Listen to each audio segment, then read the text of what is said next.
ശബരിമലയിലെ വിവാദ sponsor Unnikrishnan പോറ്റിയെ Devaswom vigilance ചോദ്യം ചെയ്തു. തനിക്കറിയാവുന്ന കാര്യങ്ങൾ പറഞ്ഞെന്നും അന്വേഷണത്തോട് സഹകരിക്കുമെന്നും ഉണ്ണികൃഷ്ണൻ പോറ്റി പ്രതികരിച്ചു. അതിനിടെ വിഷയത്തിൽ പോലീസ് അന്വേഷണം ആവശ്യപ്പെട്ട് സംസ്ഥാന പോലീസ് മേധാവിക്ക് പരാതികളും ലഭിച്ചു. മാതൃഭൂമി ന്യൂസ് പുറത്തുവിട്ട പുതിയ തെളിവുകളുടെ കൂടി പശ്ചാത്തലത്തിലാണ് ഉണ്ണികൃഷ്ണൻ പോറ്റിയെ മൊഴിയെടുക്കാൻ ദേവസ്വം വിജിലൻസ് വിളിപ്പിച്ചത്. ഉണ്ണികൃഷ്ണൻ പോറ്റിക്കെതിരായ ആരോപണങ്ങളിൽ കൂടുതൽ വിവരങ്ങൾ ശേഖരിച്ച ശേഷമായിരുന്നു മൊഴിയെടുപ്പ്. പ്രധാനമായും 2019 സ്വർണ്ണപ്പാളിയിലെ ഇടപാടുകൾ സംബന്ധിച്ചാണ് മൊഴിയെടുത്തത്. മൊഴി പരിശോധിച്ച ശേഷം വീണ്ടും വിളിപ്പിച്ചേക്കും.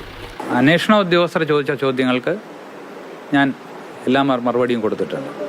അതിന് മുകളിൽ ഇനി കോടതി ആവശ്യപ്പെടുന്ന രേഖകൾ എന്തെങ്കിലും ഉണ്ടെങ്കിൽ എൻ്റെ കയ്യിലുള്ളതെല്ലാം ഞാൻ സമർപ്പിക്കും. അതിനിടെ ശബരിമലയിലെ സ്വർണ്ണപ്പാളികളും സ്വർണ്ണാഭരണങ്ങളിലും സമഗ്ര പോലീസ് അന്വേഷണം ആവശ്യപ്പെട്ട് ഒരു ഭക്തൻ നൽകിയ പരാതി സംസ്ഥാന പോലീസ് മേധാവി ക്രമസമാധാന ചുമതലയുള്ള ADGPക്ക് കൈമാറി.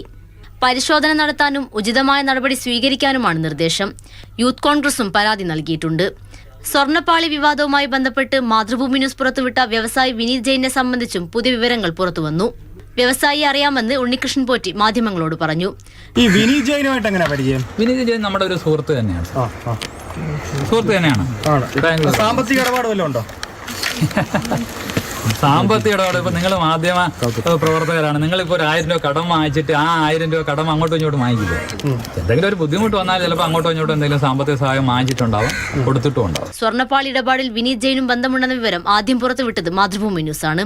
News desk, Mathrubhumi news.